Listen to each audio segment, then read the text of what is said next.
Hello and welcome to my first part of my top 20 movies of 2023. This has been such a long time coming at this point. I filmed this video, I think, twice now, and both times just the footage didn't really work out well.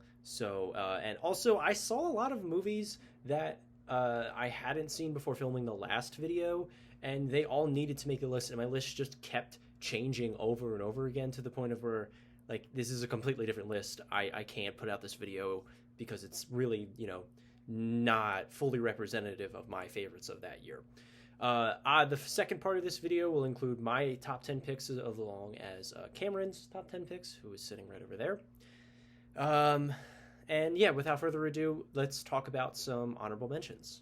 So my honorable mentions for the year are going to be Sanctuary, Mission Impossible 7, How to Blow Up a Pipeline, The Creator, Napoleon, Skinamarink, El Conde, Blackberry, Guardians of the Galaxy 3, American Fiction, Dream Scenario, All of Us Strangers, Beau is Afraid, Barbie, They Cloned Tyrone, and Saltburn.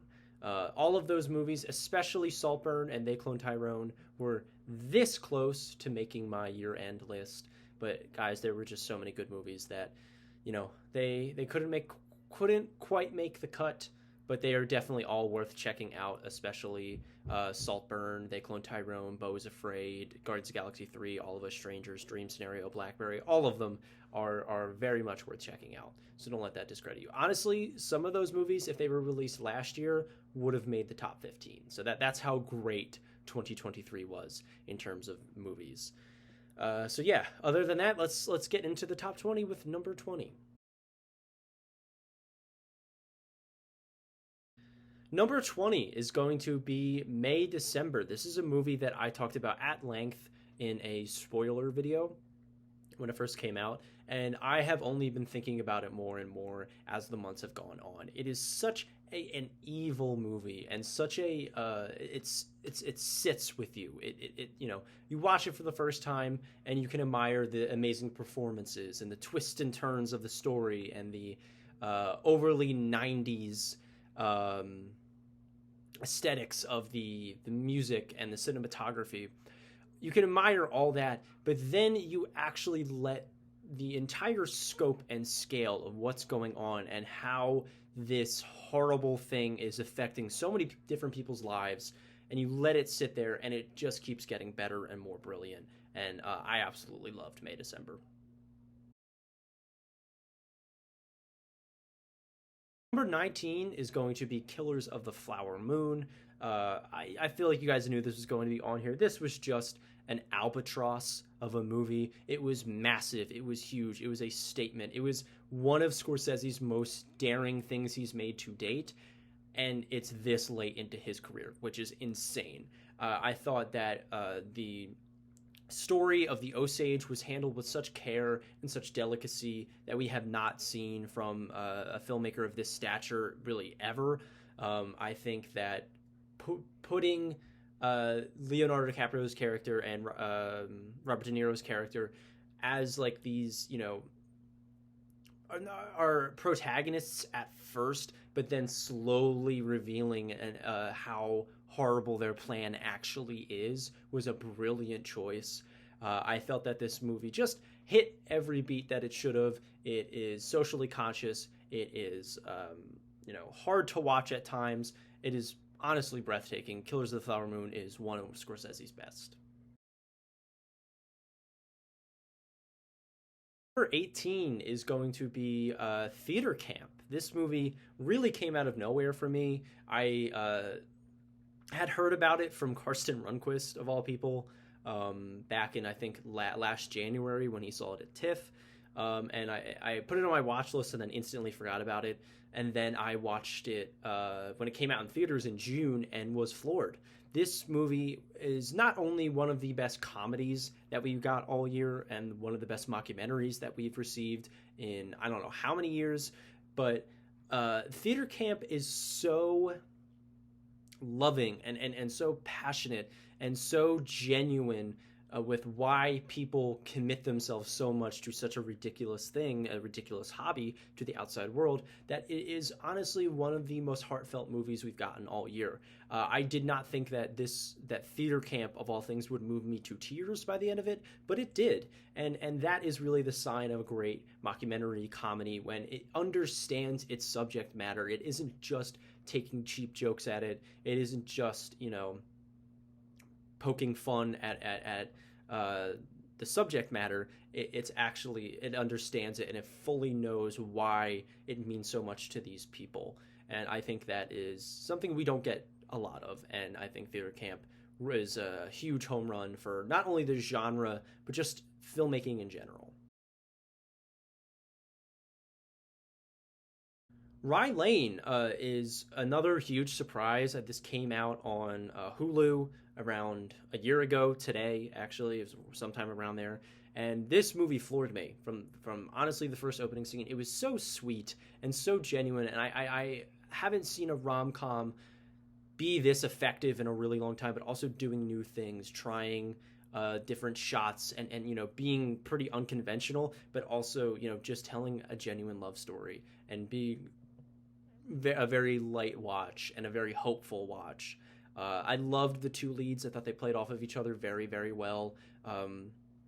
I think that Rain Allen Miller, sorry, I just had to look up her name, has a very bright future ahead of her in terms of directing. I thought she was brilliant with this movie. Rye Lane, it was one of those movies that may not be like masterclass filmmaking, but is going to be something I come back to way more than some of these other movies. So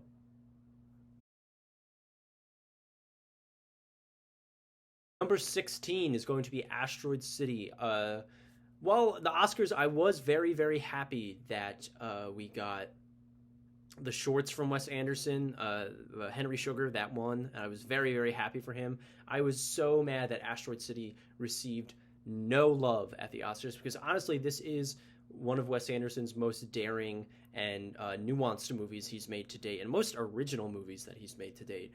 Not only is the production design revolutionary and breathtaking and just so, but the performances from everybody, the meta commentary on storytelling, and the lengths that you should go to tell these stories, and the interworkings of stories, and all that different layering, I think that really worked well. I love that he's continuing his more experimental side that he showed in French Dispatch, even though a lot of people didn't love that movie. I did, and I think this movie is more of an extension of that. But it's also going back to the more grounded and emotional storytelling that he taps into in his earlier work, like Royal Tenenbaums or Darjeeling Limited, Rushmore. All of these movies that people love and want him to return back to that style. There are so many elements of that here in Asteroid City as well. So I think that this movie is the perfect balance for any Wes Anderson fan.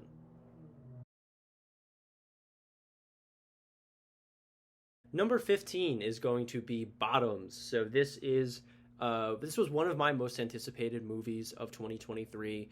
Emma Siegelman has really made her name known with Shiva Baby, and working with Ayo Edebiri and Rachel Sonnett. And I just thought this movie was set up for me to love it. I have only started to grow more of an appreciation for Shiva Baby as the years have gone on. I think Emma Siegelman is one of the most talented directors that we have currently working, and I think Bottoms is a huge home run for the comedy genre, but also for just indie filmmaking in general. That studios are taking chances on weird shit like Bottoms, and they're giving opportunities to these younger actresses and female directors, and giving them the reins and letting them do whatever they want to do, and it's working. I think that Bottoms is hilarious. I think that it's subversive. I think that the two lead performances are great. They work so well off of each other.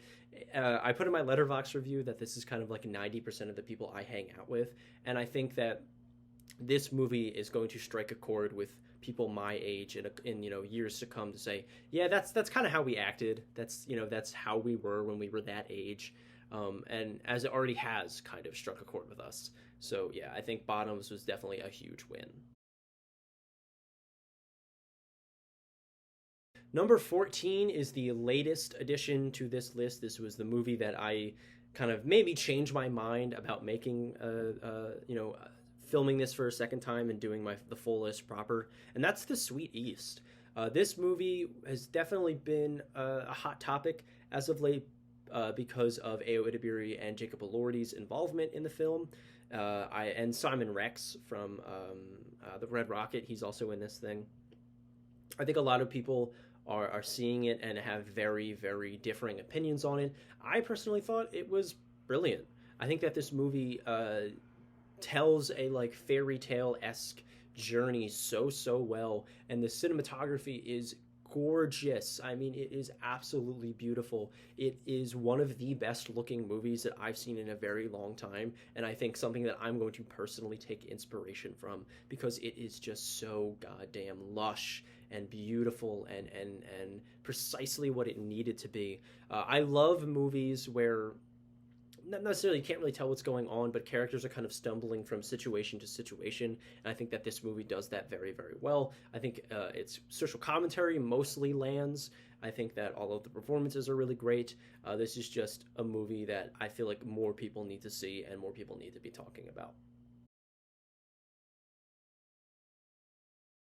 Number 13 is going to be The Zone of Interest, and this movie is definitely something that needs to be talked about, and I'm so glad that it's getting such recognition and all the Oscars that it won. Jonathan Glazer's speech was so important.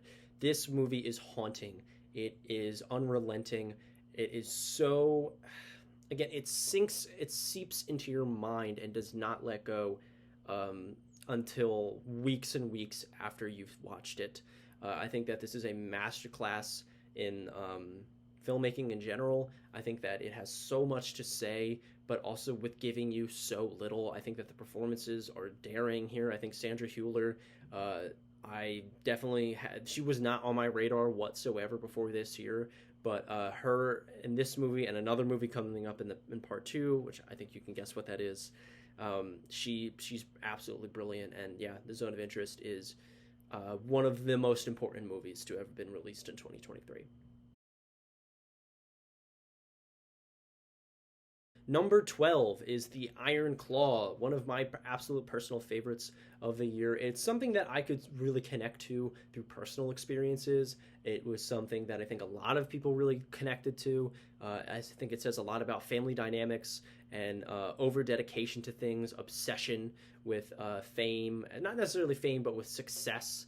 And the lengths people will go to achieve that success. I think that all of the performances are absolutely incredible, especially Zac Efron and Jeremy Allen White. I think those two were the highlight of this movie.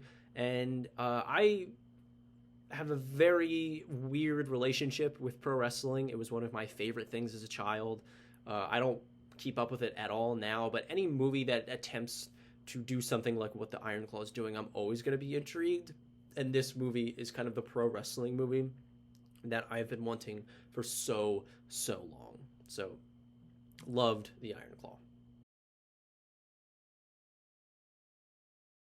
And closing out this video, we have my number 11 pick, and that is The Boy and the Heron. Just getting edged out of my top 10. It was very close to being there.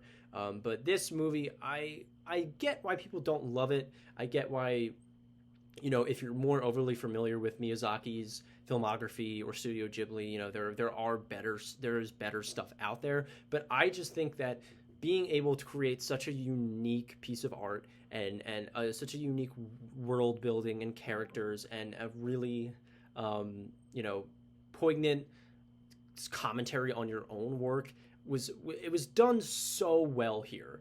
And I think that this movie made me very upset that I couldn't experience it as a child, because I think if I was a kid watching this for the first time, it would be my favorite thing ever, and it would inspire me to tell stories like this. So for that, I really loved The Boy and the Heron, and I think it deserves the hype that it gets. So that's it for my best of the year list, part one. This should be dropping, by the day I'm filming it. I'm gonna quickly edit it, and then Cameron, Me and her are going to refilm our top tens because we have both done a bit of shuffling, and yeah. So other than that, thank you guys so much for watching. Cameron, you have something to say?